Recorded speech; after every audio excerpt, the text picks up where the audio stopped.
Semua. Jadi di pertemuan kita kali ini ya, ini adalah sebuah Bilal tarawih ya, yang biasanya kita dengar ketika mau sholat tarawih. Ya mungkin akan gue bacakan sedikit ya, yang udah gue hafal sekilas. Ya ini buat sholat tarawihnya, untuk witirnya belum hafal ya. Jadi kita hafalkan bareng-bareng. La ilaha illallah wa la syarikalah lahul mulku wal hamdu yuhyi wa yumiitu ala kulli syai'in qadir. Allahumma shalli ala rasulillahi ajmain sallallahu alaihi wasallam. Al-Badu Muhammad sallallahu alaihi wasallam. Itu rakaat 1 atau salam pertama, dan salam kedua itu Al-Badu Muhammad. Salam ketiga keempat itu Amirul Mukminin Abu Bakar Siddiq radhiyallahu anhu, dan salam seterusnya Umar bin Khattab radhiyallahu anhu, Utsman bin Affan, dan yang witir Ali bin Abi Thalib. Lanjut kepada doa. Allahumma inna nas'aluka ridwanaka wa jannataka wa na'udzubika min sukhatika wan nar. Allahumma ajirna minan nar ya mujir birahmatika ya arhamar rahimin. Wa sallallahu ala sayyidina Muhammadin wa alhamdulillahi rabbil alamin. Salatan sunatan tarawih kata ini jami'atan rahimakumullah. La ilaha illallah Muhammadur Rasulullah. Nah, kalau yang ini baru nih untuk salat witir. Masih sama menggunakan la ilaha illallah wa la syarikalah lahul mulku wa lahul hamdu yuhyi wa yumiitu wa huwa ala kulli syai'in qadir. Allahumma shalli ala rasulillahi ajmain sallallahu alaihi wasallam. Amirul Mukminin Sayyidina Ali bin Abi Thalib karamallahu wajah, bukan radhiyallahu anhu tapi karamallahu wajah. Doanya agak berbeda. Allahumma ajjalna bil imanika waqtim lana ma'al iman ya karim wa ya khairan nasirin wa adkhilnal jannata firdausi hum fiha khalidun birahmatika ya arhamar rahimin. Salatan sunatan minal witri raka'ataini ma'al kunuti jami'at rahimakumullah. Tapi sebenarnya guys, tadi ketika di acara sholatnya ya, gue ngedengar yang minal wit mal kunut itu dibaca ketika hendak witir 1 rakaat ya gini. Shallu ala nabil mustafa salatan sunatan minal witri ma'al kunuti rakaataini jami'ar rahimakumullah, atau rakaataini ma'al kunuti jami'ar rahimakumullah. La ilaha illallah Muhammadur Rasulullah.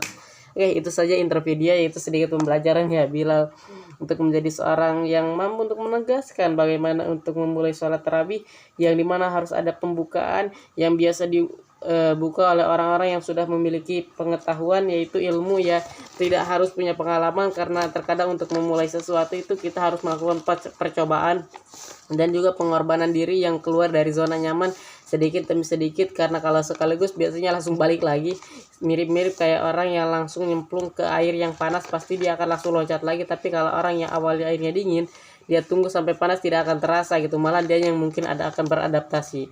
Tapi jikalau kita perputarkan analogi tadi untuk masalah, itu akan lebih menyakitkan, karena biasanya kalau kita melempar katak ke dalam air yang panas, dia akan langsung loncat. Tapi kalau dalam sedikit demi sedikit, dia tidak akan sadar bahwa dirinya sudah mati terpanggang. Nah, itu biasanya analogi untuk masalah yang tadinya sedikit kecil diperbesar menjadi sangat besar gitu ya. Atau seperti analogi ada seorang pemuda dan juga ada seorang kakek-kakek yang sedang duduk di danau yang begitu jernih dan danau yang begitu tenang, serta memiliki air yang menyegarkan pokoknya. Walaupun mau diminum mentah pun pasti masih tetap enak.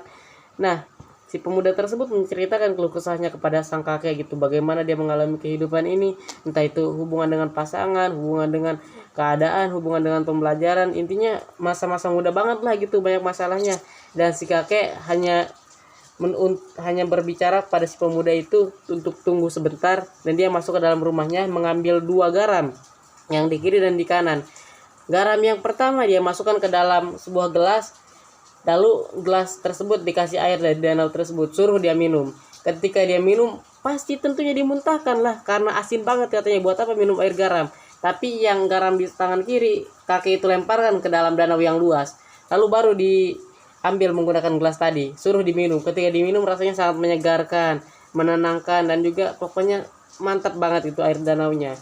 Dan di situ kakek itu menjelaskan bahwa masalah itu akan terasa jikalau kamu mempersempit pikiran. Artinya pikirannya kayak diperkecil gitu, kayak seakan-akan tidak ada solusi, tidak akan ada sesuatu yang bisa menggantikan masalah tersebut. Ibaratnya kayak udah terpojok banget. Padahal jikalau dia membuka pikiran, memperluas yang namanya pemikiran, jadinya akan membuat suasana itu menjadi lebih menyegarkan, menenangkan, dan juga tahu solusi itu ada banyak gitu, bukan mentok di situ, karena sesuatu yang kita alami ini bukanlah asli dari awalnya kita sendiri, melainkan hasil plagiat dari yang mungkin kejadian-kejadian sebelumnya yang tidak terceritakan. Karena jikalau kita sudah melihat kisah tadi, tahu gitu bahwa garam yang dimasukkan ke dalam air gelas pasti akan sangat asin.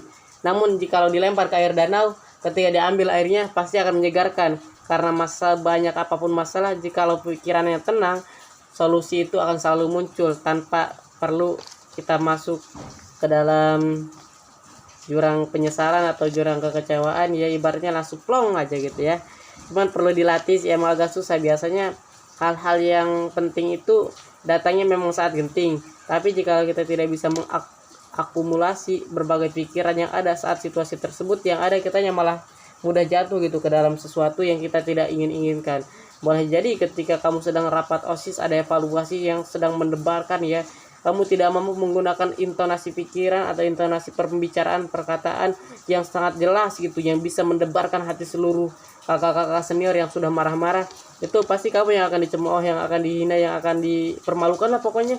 Ya itu resikonya gitu. Ingin mengungkapkan sesuatu, mau itu kebaikan atau kejahatan, jangan setengah-setengah, lakuin sepenuhnya, lakuin sesuatu yang udah kamu latih. Jangan kamu tidak tahu apa-apa malah masuk ke dalam lubang itu, malah mengungkapkan berbagai pemikiran. Jikalau kamu tidak punya kemampuan di bidang tersebut, itu pasti akan membuat kita itu saling masuk ke dalam lubang depresi gitu. Nggak ada materi.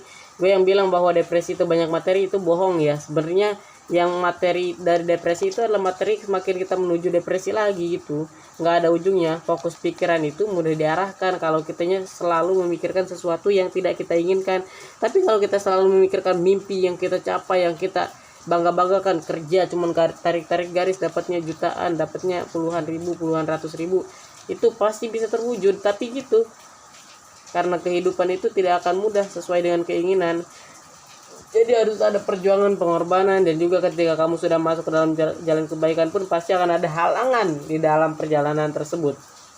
Karena jika tidak ada halangan, itu tidak akan menyenangkan guys. Sama seperti kita main bola, tapi mainnya sendirian.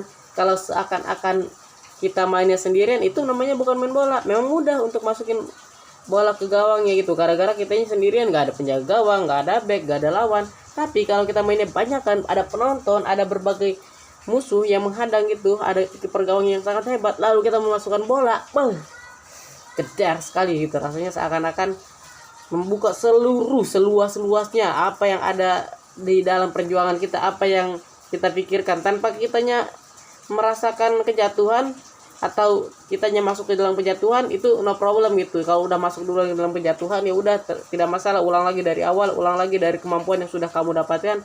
Tapi kalau kamu sebelum jatuh bisa langsung menghajar berbagai keadaan, berbagai situasi, atau menghilangkan kecanduan yang terus-menerus menghantui pikiran, yang tidak bisa kamu atasi dengan sekejap mata, tinggal tekan hapus semua videonya atau tekan hapus semua kenangannya, itu pasti akan membuat kita seakan-akan mudah untuk bisa masuk ke dalam kesuksesan yang kita sangat-sangat inginkan.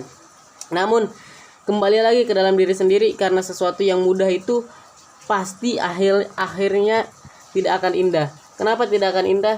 Karena seperti yang gue bilang tadi, kalau lu main bolanya sendirian, masukin bola, pastinya itu mudah. Tapi ketika di lapangan yang dimana ada banyak penonton, ada banyak musuh, ada banyak rintangan menghadang, itu lu pasti akan langsung jatuh lagi.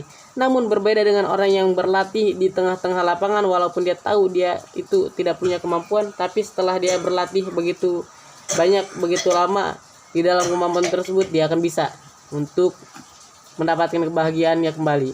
Ya itu gue dapetin dari Manga Blue Lock ya. Manga Blue Lock boleh kalau mau nonton, gue saranin season 1 dan juga season 2 yang episode terakhir ya. Kalau bisa langsung ke scene bertarung Itachi saya dan juga vs Itachi Rin yang dibubarkan oleh Isagi yang mencetak gol dengan penuh heroik. Oke teman-teman, segitu saja sih untuk quotes gue pada hari ini. Adalah hidup yang menyenangkan bukanlah hidup yang menenangkan, tapi hidup yang dimasuki oleh berbagai tantangan dan kita mampu untuk menghancurkan. See you next time, kita bertemu lagi di konten selanjutnya, yang dimana ini adalah konten tidak mau untuk mendapatkan ketenangan, karena biasanya itu berakhir dengan membosankan dan menyedihkan.